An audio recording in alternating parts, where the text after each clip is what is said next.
Hello, and welcome everyone. Can everybody hear me? And so I'll just take a moment and let everyone come fully into the room. Yes. Well, it's so nice to be back with you all again this week. And so let us all just arrive here fully. Let's give ourselves full permission to be right here, right now.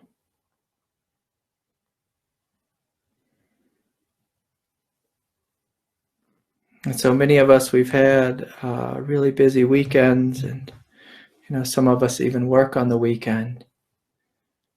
And so let this be a time where we can just drop everything and just arrive right here in the present moment.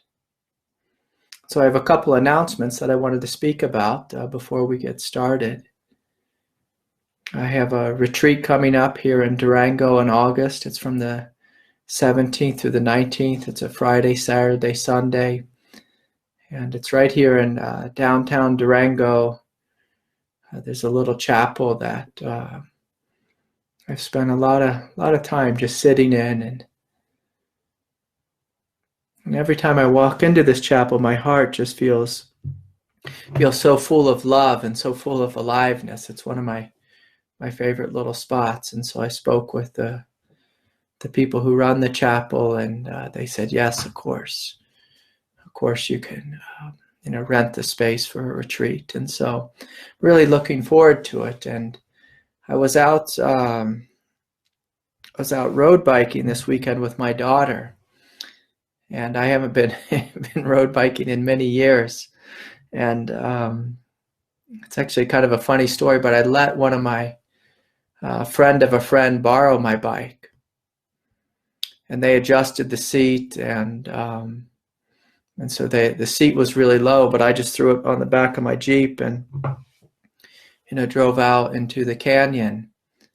And my daughter got out there, and I got on this bike, and the seat was really, really low. I felt like a little kid, riding this bike. And if any of you have ever, if you've ever been on a road bike, there's a height that's really good for pedaling very efficiently. And if you're at the wrong height, well, then you can, it's like trying to, ride a bike with two flat tires. And so I was thinking that, if we're on the spiritual path and we don't have a teacher, if we don't do retreat practice, it's very much like pedaling a bike with two flat tires. You feel like you're just going really slow, extremely slow. And so one of the benefits of retreat practice, one of the great benefits of retreat is to give yourself full permission to let go, to fully be here, to fully give yourself, to immerse yourself in the practice. And so anytime you have an opportunity to go on retreat, I highly recommend it, because your practice will increase. It will deepen tenfold. My teacher used to say this old saying, you make one step to God, and she makes 100 steps toward you. And so retreat is a time when we are choosing to come together. We're choosing to deepen. We're choosing to put down the cell phone. We're choosing to dedicate our lives fully to this path. And so I really cherish those times when I got to meet with my teacher in such a deep and profound way. I could ask him whatever question was on my mind. I could practice in a way, and things would come forward, and he'd be right there, to help me, to guide me, to lead me. And so it's such an incredible benefit, to have a teacher and to go on retreat. And so don't worry if you can't go on this one. There'll be plenty more. Especially in this day and age, there's so many opportunities to go on retreat. But it's important that we find someone we connect with. Find one we feel, a closeness with, and someone we trust. Someone who our heart opens and we resonate with. And so if you feel inspired, it's August 17th through 19th. It's a non-residential retreat. But it'll be a time where we'll be spending, a good 10 or 12 hours, practicing together throughout the day. It'll be really powerful. Very powerful experience. And I'm always surprised, when we show up, God shows up in such a deep way, such a profound way. It's just like showing up to these Sunday satsangs. When you choose to show up every Sunday, when you choose to give yourself to the path, when you make the spiritual path non-negotiable, you'll radically excel. But if you give yourself permission to listen to your ego, and if you notice what the ego does is the ego is continually negotiating with life.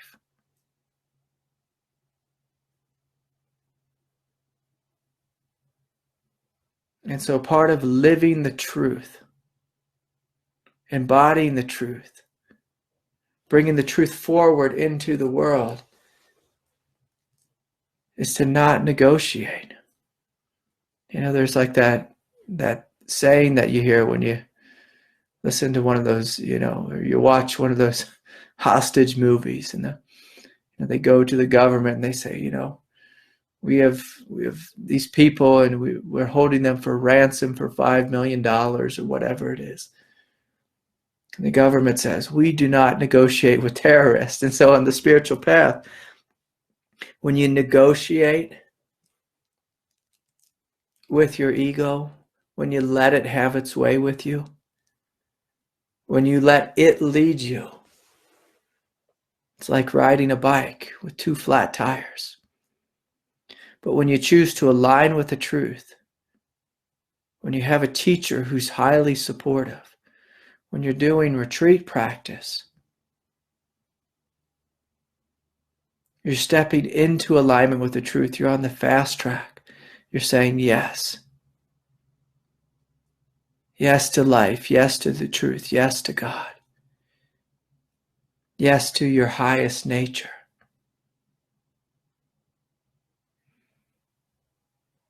And so anyways, that's the invitation. I'll put it out there. And I'll give a reminder maybe once a week.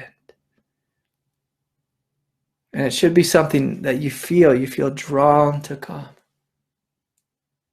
A lot of people I find they're scared to go on retreat. They're terrified to spend a little time in silence or to, spend a day in meditation. But it truly is a gift. It truly is a gift you give yourself. We spend so much money in this world. We buy all sorts of different things. I was just speaking with a friend actually about, a couple hours ago.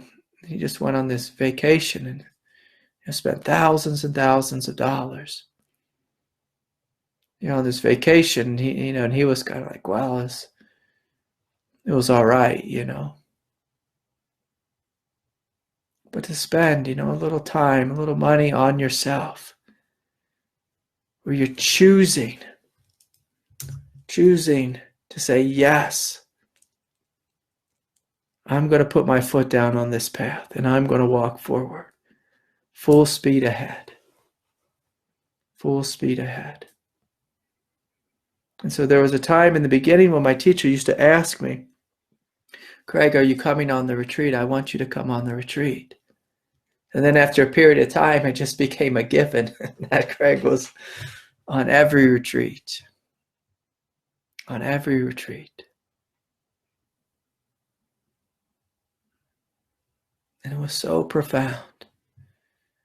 So profound, such a gift I gave myself to step away from life and to step into reality. And so anyways, I thought, that's, I guess that's the warm up, but let us just spend a couple minutes here, just deepening, breathing, feeling, and giving ourselves full permission to connect with the truth of our being, the truth of our nature. And so you're welcome to close your eyes or to keep your eyes open. But if you do keep your eyes open, don't be looking all around the room and getting confused. If you're on a computer listening, I encourage you not to be clicking all over the place. To arrive here fully. To take some deep, full belly breaths. To feel your butt. In the chair, on the cushion. Feel your feet on the floor. Allow your spine to be erect. Allow thought to fall away. I assure you, at 7 p.m. on a Sunday evening or whatever time it is where you are, there's nothing you need to think about.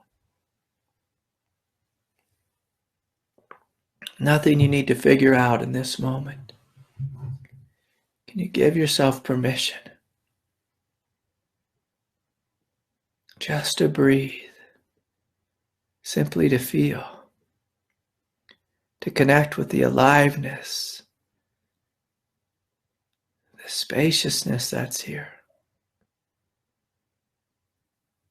This quiet and yet profound sense of freedom which is here.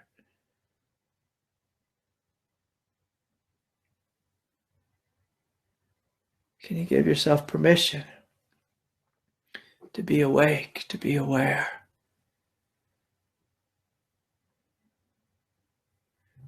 To notice the one who's noticing. Be aware of awareness. Can you notice right here, right now? What is it? Who is it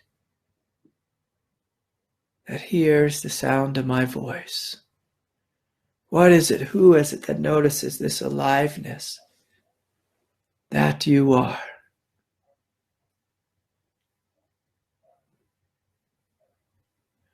And so, of course, we're allowing thought to fall away. We're giving ourselves permission to notice the spaciousness that's here, eternally here. The peace that's eternally here. The freedom that's eternally here. We're giving ourselves full permission to allow awareness to awaken in our hearts. And notice this quiet innocence right here in the space of our hearts. What is this gentle innocence that we are? What is this innocence? What is this aliveness? And so can you give yourself full permission to breathe, to feel, to experience this absolute divinity that you are? Can you give yourself permission right here, right now,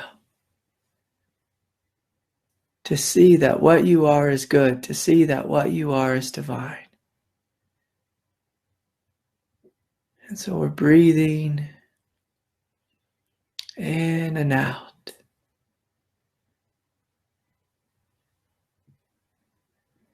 And just noticing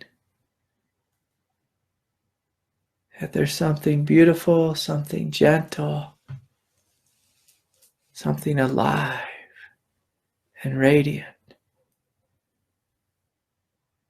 in the belly, the pelvis, the legs, the feet, the arms, the hands. There's something alive and radiant in the heart, the throat, the space of the mind, the crown chakra. And we're giving ourselves full permission to open full permission to open, to experience this absolute beauty, this absolute divinity, which you are. I was hanging out earlier today with all these children. I was at at one of my friend's daughter's birthday party. When you look into the eyes of a child, you see, you feel such innocence, such radiance just pouring out of them. And I'm inviting you to notice this same radiance right here,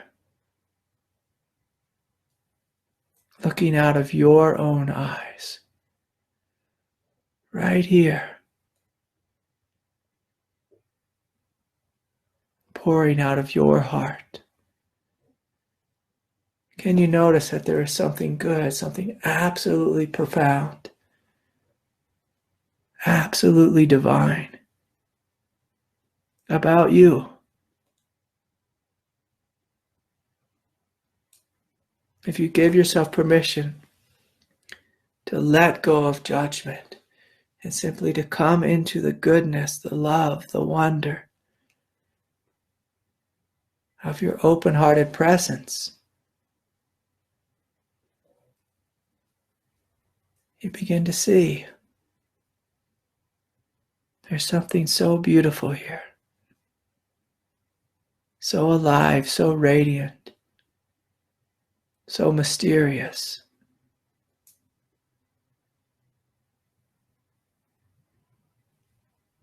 You begin to realize that what you are is absolutely precious, absolutely innocent. If you give yourself permission to let go of every thought and simply open your heart, relax the belly, begin to see that what you are is beautiful, absolutely beautiful, absolutely divine. And so we're breathing, we're feeling, and we're connecting with the depth of our being. We must never let the spiritual path simply be a philosophy. Your divinity is meant to be experienced. And so we're opening and we're receiving our goodness, and we're inviting ourselves to be fully blessed by the spaciousness that's here, the divinity that's here, the peace that's here. There's this absolute love, eternally wanting simply to flood our being. And so if you open the Crown Chakra and just invite this grace in, you begin to feel your own true nature coming radically alive, feeling blessed, feeling nurtured by God's grace, nurtured by heaven above.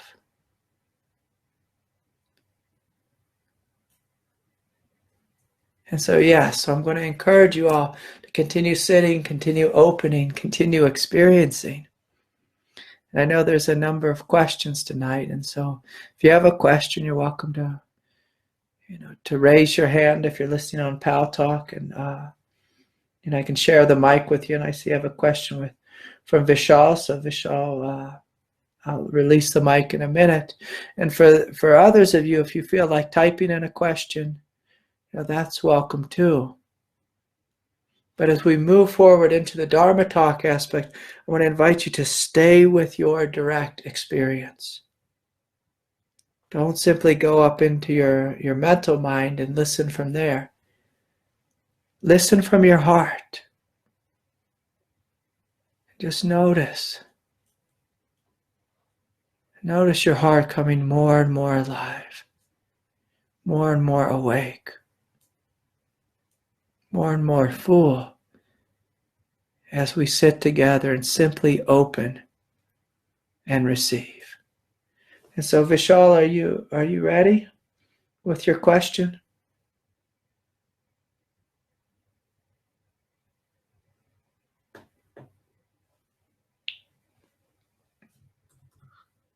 Hey, Craig.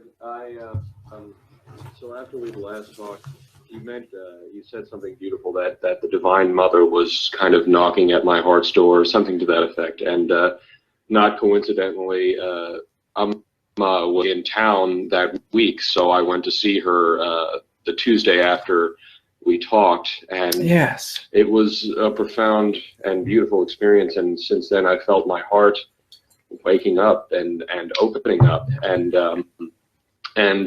just now, actually, there's been an opening in the heart, but like it's kind of like, it doesn't feel divine, actually. I mean, I think there's just a lot of stuff held in the human heart that just is longing to be healed and loved, and it's feeling a bit overwhelming. And I don't know, I was just hoping that you'd have some, send some love my way and send some advice on I don't know what to do to heal it, or maybe I should ask God, because I've just a little side note. Yeah, I actually noticed I'm developing trust again in God. There was it was similar to what you were mentioning in a video, that I felt that I had been abandoned by God, and more I'm kind of deepening my trust in God as well. But my question is primarily about the healing in the heart, and thank you. Yes, Vishal, that's a beautiful question. And so I often tell people there's two hearts. There's our human heart, and there's our divine heart. Now, the human heart tends to sit on top of the divine heart. And if you even feel into the chakra centers with the heart chakra, when you feel onto the surface of your heart, well, you notice this is where your emotions live. And so you'll notice if you have anxiety, it's right there on the surface of your chest. If you have pain and trauma, we tend to store that on the surface. And so for most people, when they open to the experience of the heart, the first thing they feel is their human heart, and they tend to feel overwhelmed by the pain that's there.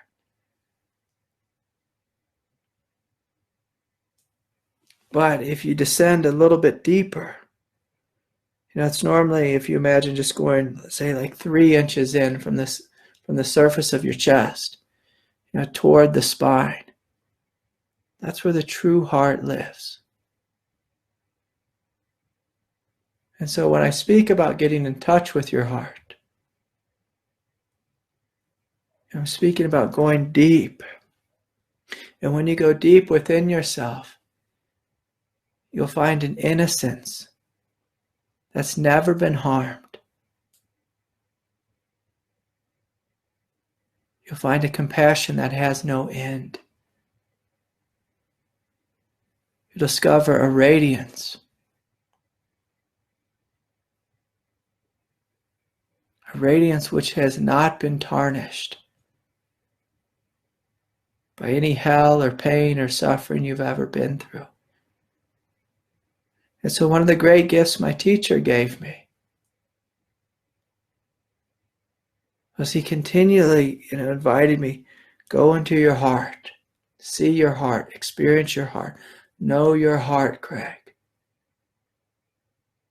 And so again and again, the invitation was to connect deeply with the true heart. And when you get in touch with the true heart, then you discover this compassion that easily will meet the pain of your human heart. Easily meets it. But see, what most people do is they try to heal their own heart with their psychological nature, or, some kind of thing like that. And that's what it's like when you go to a normal counselor. They try to heal your pain through psychology, and it can be somewhat effective.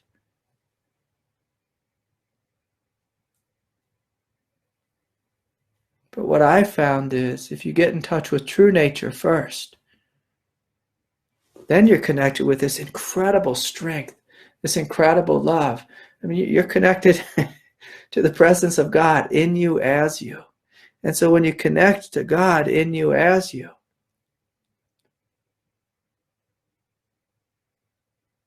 there's this overwhelming sense of love, this overwhelming sense of compassion that can flood into your human heart. And see, this is a real game changer. And so, Vishal, when I feel into you, you have a precious heart, my friend.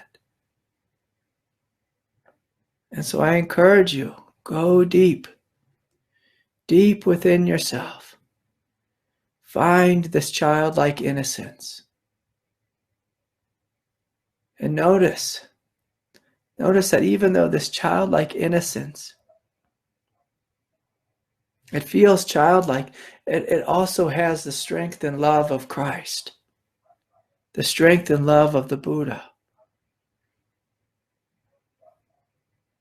Now, Jesus said this again and again, be like a child. Be childlike. Be innocent. That is your true nature. I can feel it in your voice when you ask the question. When I sit with you, I see it in your eyes. I feel it in your presence. So can you allow the goodness of your true heart to embrace the sadness, the difficulty, the agitation, the heartache of your human heart? And if you feel like, you don't know what I'm speaking about, or you feel like it's too hard, or if it ever gets to be too hard, then call upon God. She's free. She's there. She wants to help you. She wants to help all of us. And if any of us knew what we truly were, if any of us had, our third eye radically open and could see psychically, we'd see we all have literally an army of angels right here, right now, wanting to help us, wanting to take this burden from us.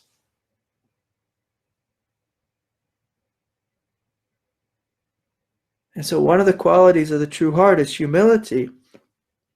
And it's okay to admit, God, this is too hard for me. Will you take this pain? Will you take this suffering? Will you take this heartache? And even just this act of just saying, will you take it? Will you take it? And literally, I encourage you just to imagine like lifting up your suffering, lifting up your heartache, lifting up your despair and giving it to God. And you will feel relief immediately.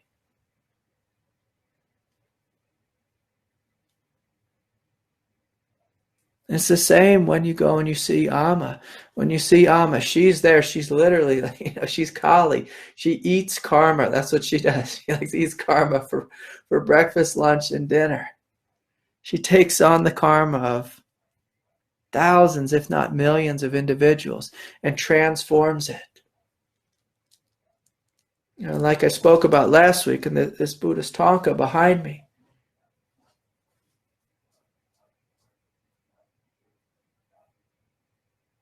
Now, this is what's happening. This is what true Tantra is. This is taking karma, it's taking pain, it's taking suffering and transforming it. It's burning it up in the light. And whenever you don't feel like you have the strength, by all means, you call upon God. It's through that humility. When you call upon God again and again and again, what you begin to find is that you and her become one. You and her become one. For every time we're humble, we're opening our crown chakra, we're opening our heart, we're opening our throat, we're opening all 7 chakras and saying, God, come into me fully. Heal me, give me the strength. Take root in me. be here now within me, live through me. And so many individuals, they say, Craig, how do I live the truth in the world? And they make the mistake of thinking about truth as living, some grand philosophy in the world. I'm going to live the Yoga Sutras. If you want to live the Yoga Sutras, look at where the Yoga Sutras came from. The Yoga Sutras came from this direct connection.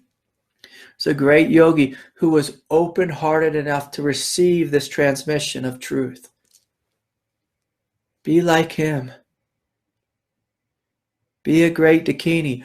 Open your heart fully and receive and be this light. Open yourself to such a degree that there's no division. No division. So that you are walking, talking, breathing.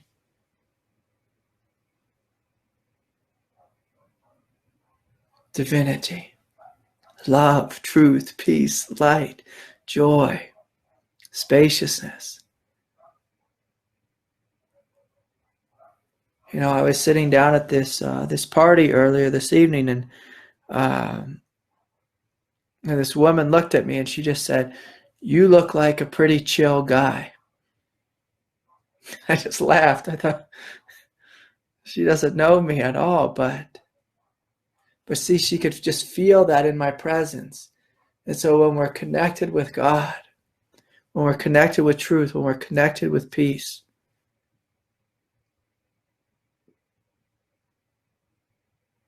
in one way, it's a funny thing to say, but our vibration becomes, the opposite of anxious. It becomes open, awake, happy, peaceful, loving.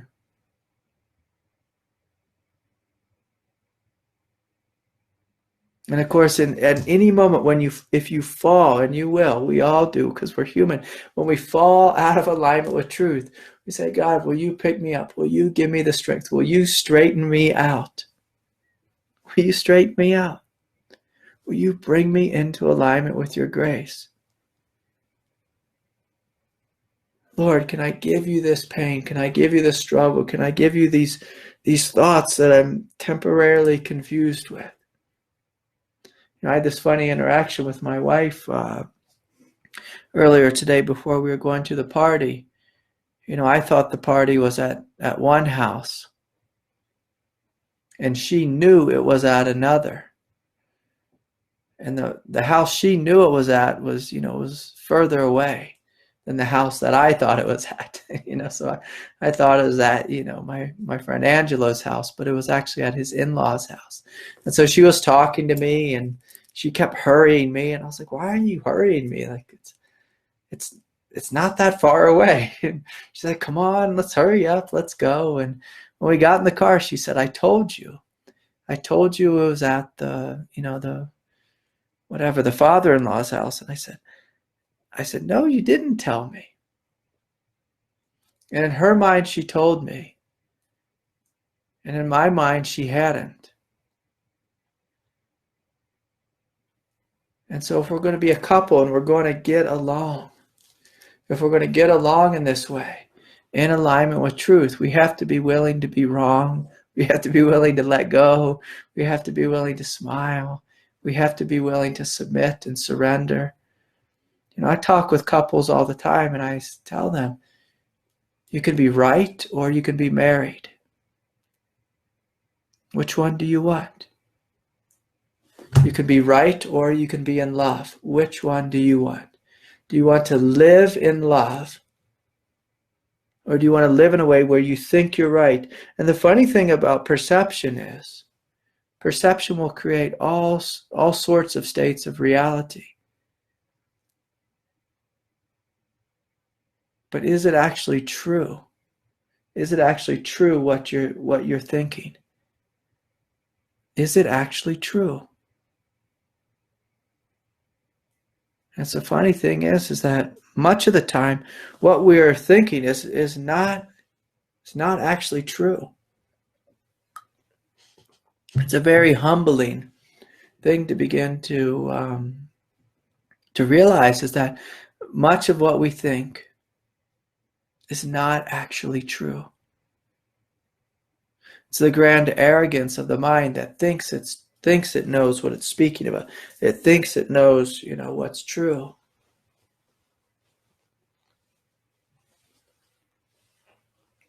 But this path, if we want to live in the truth, we have to be willing to be humble, to be childlike. We have to be willing to do what Vishal was saying, is to explore our heart, even if it's difficult. And so there's so many people on the path, they go into their heart and they say, oh, I don't like what's here. I'm finding pain. I find suffering. And so I'm going to go back to my mind, or I'm going to, smoke some pot, drink some beer. I'm going to listen to some music. I'm going to chase this thing, distract, this way or that way. But if we want to live in the truth, we have to learn to be one-pointed. One-pointed. We have to learn to sit with something, even if it's difficult. We have to be willing to embrace pain and say yes to it until it burns up in the light. Until it burns up in the light. And that may take some time. It may require that you're patient, that you love yourself enough to sit with something. I get this question from Kate. Basically she's asking, how long will it take? Can you reassure me that I'll get through this? And I actually received the same question from Marcel this evening too. How do you know, Craig, that I will heal? Oh, you will heal. You will absolutely heal. It's written. It's God's truth. All of us will heal. The question is how much are you willing to give? Are you willing to give all of yourself, all of your time, all of your energy? Within my own healing, it cost me tens of thousands of dollars. It took all my time, all my energy, all my money.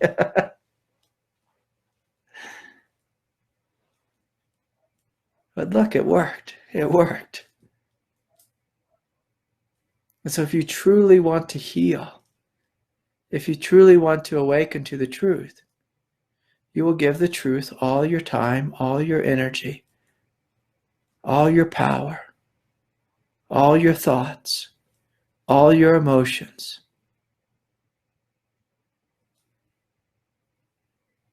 People have this great idea that renunciation means, letting go of things.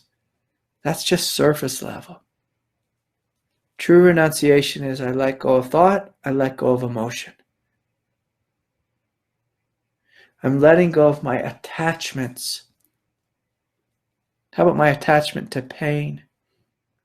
And the idea that the pain should end soon.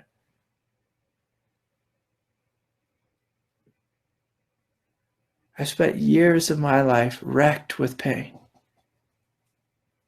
So my whole body just in tremendous amounts, ridiculous amounts of pain, going through the awakening process. But never once did I say I want to go back. Go back to what? The path is forward. Another great thing my teacher used to hammer into me. He said, Craig, the path is forward. Forward to God. I don't think I ever asked my teacher how long it would take. He just said, walk forward. Never give up on yourself. Never give up on the truth. Never give up on God. That's the path of love. That's the path of truth. That's the path of strength. That's the path of freedom. Do not give up on yourself. You are a divine being. How long will it take? as long as it does. If you want it to be more efficient, don't complain. Breathe, let go, embrace, surrender. Say yes to everything. Say yes. Say yes. And things will start to move. Things will start to move. And so, yes, these are all great questions. Okay, let's see. I have another question here. Let me see if I can pull it up here. This one's from Lisa. She actually called and left me a voicemail in an email, which is something I didn't even know you could do. But, the amazing way technology works. Lisa told me, she gave me a really long voicemail. Basically, she told me she's really struggling with healing this sense of victim consciousness. She's tried so many ways of healing and forgiving and letting go and being loving and compassionate towards others, setting boundaries, developing strength. And she went on to say that her kids are really difficult. Her kids are a little bit older. They're in their 20s. And there's times when they're downright mean to her. And she described in great detail. I thought, boy, the kids are really tough. They take all of her energy. But what she really loves is she really loves to be connected with nature. She loves to go for walks in the park. But she has so much pain in her family. And it's so hard that sometimes, she thinks about wanting to die. And she said, well, what should she do? And yeah, this is a difficult thing, Lisa, because I know you, Lisa, and I know you've tried so hard. I know you've worked in so many different ways. But I'm going to tell you again, do not give up on yourself. The Dharma is good in the beginning, it's good in the middle, and it's good in the end. Continue going forward, continue embracing. So if you have any aspect of victim consciousness, and by victim consciousness, I mean a part of you that's complaining, a part of you that feels incredibly beat up by life, worn out. If you feel like it's you against life, you against your family, you against the world. And so, that's 99.9% of the planet. so don't feel alone, Lisa, when I say that. Lisa, you have a big heart. That's why you feel so much. Your family is mean to you. And I tell you, there's times in our lives when we are good people, like you are. And our family is downright mean and manipulative. I was in a relationship once for too long with someone who was mean and manipulative, who attacked me for years, who publicly humiliated me.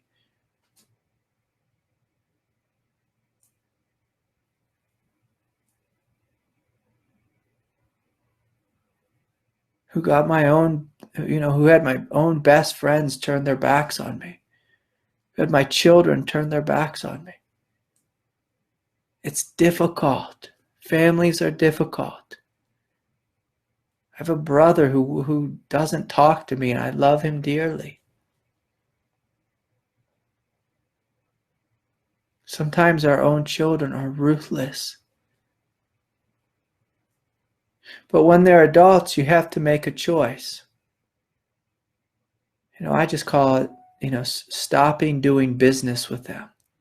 If there's people in your life who are ruthlessly mean, and we're just all adults now, it's okay to simply stop and to say, hey, I'm done here. To set a clear boundary, to take a break, to let them know you can't talk to me that way. But sometimes, I hate to say it, there's some people who won't change, at least, in the next couple of years. Everyone changes eventually, but there's some family members who are so difficult, so ruthless.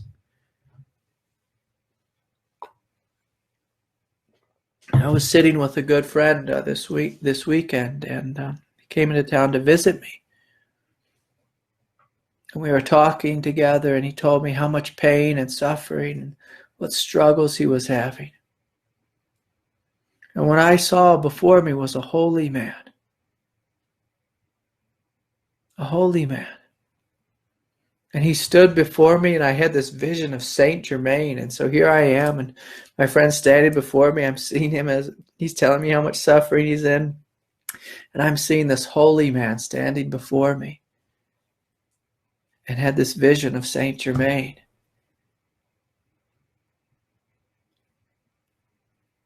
Life is not always what it seems. Most of you are angels in human bodies. Your work is to be a bodhisattva, to transform pain into light. Your work is to love. But there's some people who don't want to receive our love. And it's okay to set a boundary. It's okay to say no. It's okay to say, I've had enough. You can't talk to me this way. It's okay to stand in the truth and say, no, I will not take this. And sometimes we need to say that to another. Sometimes we have to say it to our own mind. If our mind is obsessing, if it's just freaking out, if it's spinning in circles, it's okay to simply say no. No. No to our own minds. No to our own craziness. Or no to someone else's craziness. It's okay to say no. And it's okay to walk away. It's okay to leave.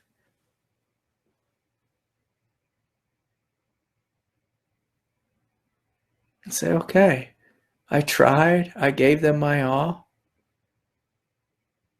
I had a son that I raised for 13 years. An adopted son from my first wife. He won't talk to me. I cried, I grieved for, 4 or 5 years. And then at some point, you let it go. You say, okay.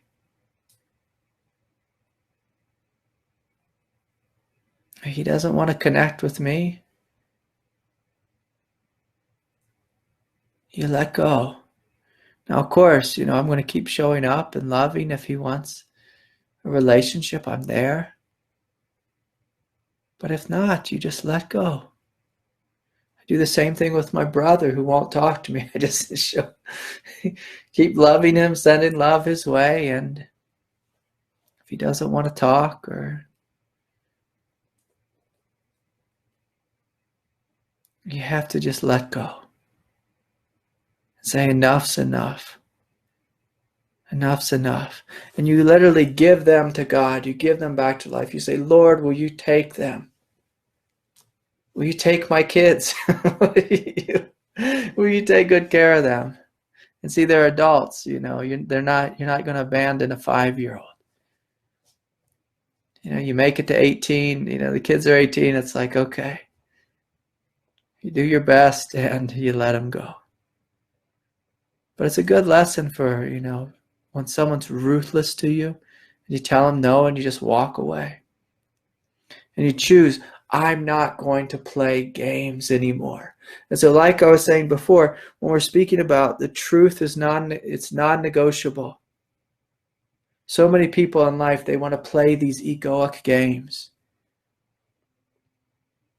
And sometimes we just say, no, I'm not going to play games. Here's the truth. Here's my love. I'll respond with compassion. Take it or leave it. And some people will leave it. Some people aren't interested. And so, Lisa, your job is to listen to your heart, to go forward into the light. That's your job. Never give up on yourself. Never give up on yourself. Okay. This one's from Sophie. Hi, Craig. I am in great mental suffering and anguish. I have great difficulty relaxing in any way. I feel completely stuck. What can I do to alleviate this? Do you have any breathing techniques or meditations or activities you can recommend? Yes, of course. So if you find yourself completely stuck in your head, I recommend yoga. I recommend exercise. I recommend going for long walks in the park, spending time in nature. Get out of your head and into your body. Out of your head and into your body. If you're looking for a meditation practice, there's all sorts of practices. But if you can bring awareness out of your head and down into your belly, if you want a simple practice, you just count. You breathe in and you breathe out, and that's 1. And when you get to 10, you go back to 1 again. You breathe in and you breathe out. What the mind cannot stand is to be simple. But if you want to get out of your mind, the doorway out is simple. Simplicity. The mind loves complexity. The truth is simple. So you breathe in and you breathe out. You feel the rise and the fall of your breath. A mantra can be healing. I've spoken about this often. Place a hand on your heart and a hand on your belly. You breathe in, I love you, and you breathe out, and it's okay. I love you, and it's okay. I love you, and it's okay. And you feel and connect to your body. And when your mind starts thinking again, you say, no, I'm not going to go there. You give yourself a boundary. And if your mind is rampant and out of control, do yoga, walk, exercise, work out, move the body, get physical. Get your hands in the earth, work in a garden, work on a farm. Use the body. Use the body. But normally the mind is freaking out because there's some sort of trauma that's in the body. And we've spoken about this many times, is we can scan the body, scan the different chakra centers. And like I was speaking with Vishal, as you come into your heart, you find this sense of goodness and compassion. And you scan the body and you notice, oh, there's pain here. What do I do if there's pain? And I'm a bodhisattva? Oh, I breathe into it. I respond with love. But I don't worry about the story. I give myself permission to think nothing about what's going on and simply feel, experience, breathe, let go, embrace, love. This is how we heal. It's how everyone on the planet heals. So yes, these are great questions. Okay, let's see what else I have here. And of course, anyone else is welcome to bring a question forward if you have one. But let's see. How can I help myself discovering my true self in deeper and deeper ways so I can let go of the confusion and have more confidence in my true self? Well, this is very much what I spoke about with Vishal, is giving yourself permission to be quiet and to find that gentle space of innocence within the center of your chest. And you'll notice there's something good here. When you experience your true nature, every time you do, you gain true confidence. But every time you go into your mind to just hang out in your mind and just spin out in circles and confusion, or when you listen to your emotional nature, and by listening to it, I mean by getting confused by it and following it and chasing after it. A lot of people, they struggle with addictions. And at the heart of every addiction is a lack of self-esteem, a lack of knowing one's divinity.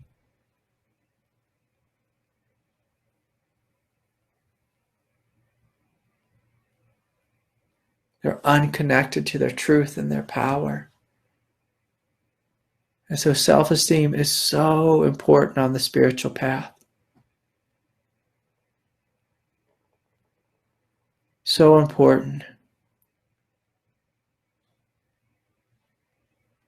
If you look at a great teacher like Adyashanti or say Gangaji or Amma, it's like Amma, she loves herself fully. There's no question. She knows she's God. She knows she's one with God.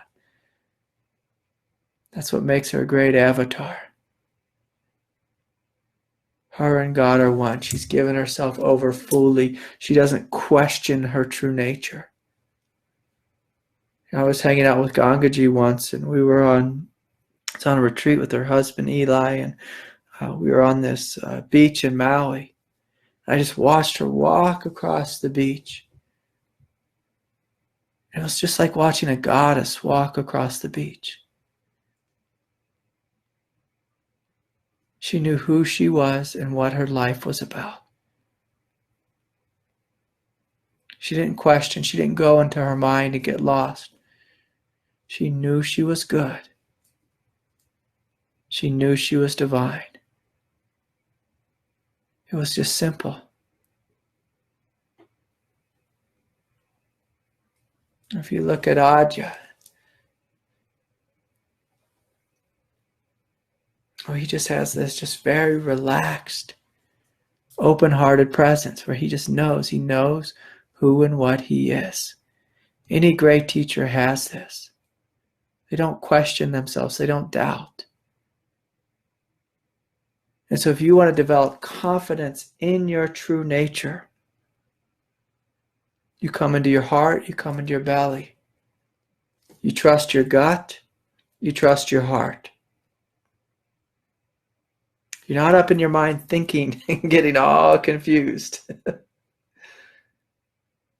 If you want to lack confidence, hang out in your mind and hang out in your emotional world.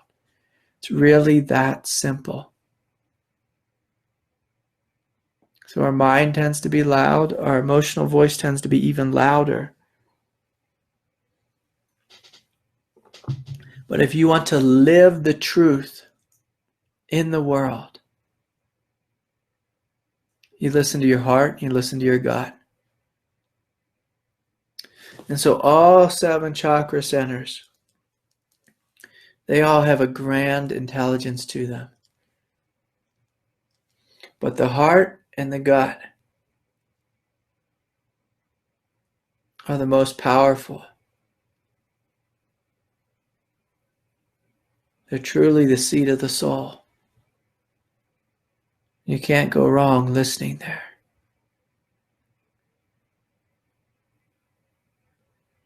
If we want to live the truth in the world,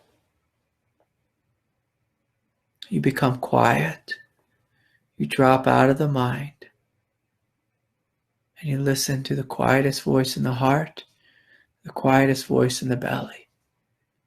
And eventually, the more and more you let go, these voices become one voice, and it's the one voice of your consciousness.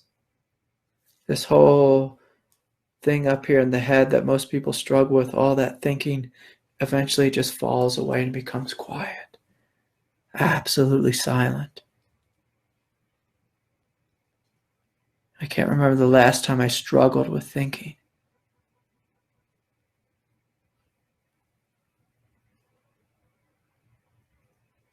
You listen to your heart, you listen to your belly. And things become quite simple. Quite simple. So, anyways, I want to thank you all for joining me again this week. I want to thank you all for the donations. Especially received some donations from Felix, Angelica, I hope I pronounced your name right. A donation from Lynn, thank you. From Myrna, thank you. There was a few others, and please forgive me for for not writing them all down, but thank you all. These teachings are supported through donation. And so as long as you all continue showing up with open hearts, I'll be here. would invite you again to join me in August for the retreat if you can. And if not, don't worry, I'll be offering some more in the future. If any of you are really interested in organizing something in your town, if you live in a bigger city in the United States and it's easy for me to get to, especially if it's in the Southwest or West Coast, I'll be happy to come if you can put something together where there's a number of folks that make it logistically possible. So I get all kinds of invitations, but it's good when there's a support there, when there's a network there. So again, thank you all so much. May peace be with you all. I feel so blessed, to come together in this way, to meet in this way. Such a deep and profound connection. So thank you all. You've blessed me all with your hearts and your presence. May you all have a wonderful evening. Peace be with you and good night.